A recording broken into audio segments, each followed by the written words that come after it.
Police സ്റ്റേഷനിലൊക്കെ നിനക്കൊക്കെ എന്താടി അവകാശം? ഇവിടെ അവകാശവും അധികാരവും എനിക്കാ. ഞാനാ പറയുന്നത്. നീയൊക്കെ അങ്ങനെ ഒരു പരാതി തന്നിട്ടില്ല. നിനക്കൊക്കെ റെസീപ്റ്റ് തരാൻ ഞാൻ ഉദ്ദേശിച്ചിട്ടുമില്ല.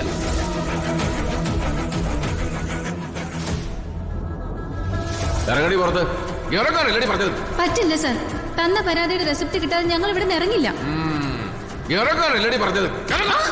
അമ്മേ സർ, സർ നോ. എന്റെ അമ്മയൊന്നും ചെയ്യരുത്. മാറിക്കാൻ പറഞ്ഞില്ലേ? നീ ആരോടി? സർ അയ്യോ.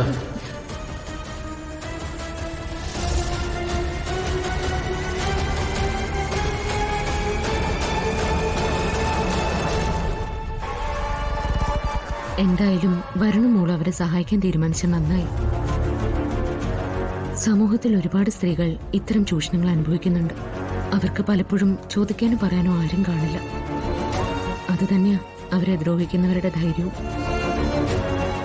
ഇതാ ഇവിടെ രണ്ടുണ്ട് കാര്യം. ആ പെൺകുട്ടിയെയും അവളുടെ അമ്മയെയും നമുക്ക് സഹായിക്കാനും പറ്റും. ഈ പ്രശ്നത്തിന് ആ കുഴപ്പക്കാരനായ സിയെ നമുക്ക് കൊടുക്കാനും പറ്റും. അത് ശരിയാണല്ലോ മോളെ.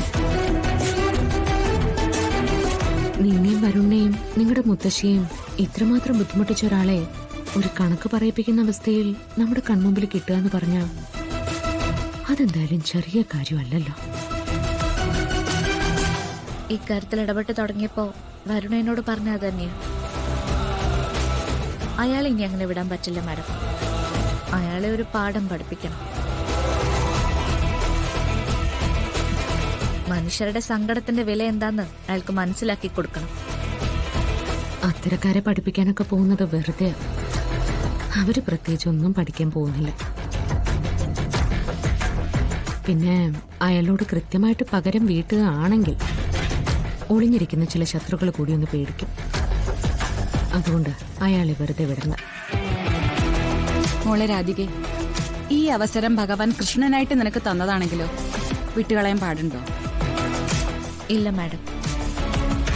വരുണും ഫിദ മാഡവും എന്റെ കൃഷ്ണനും ഈ 3 പേര് എന്റെ കൂടെ ഉണ്ടെങ്കിൽ ഈ പെൺകുട്ടിയുടെ കേസിന്റെ കാര്യത്തില് ആ സിയെ തോറ്റുപോകും.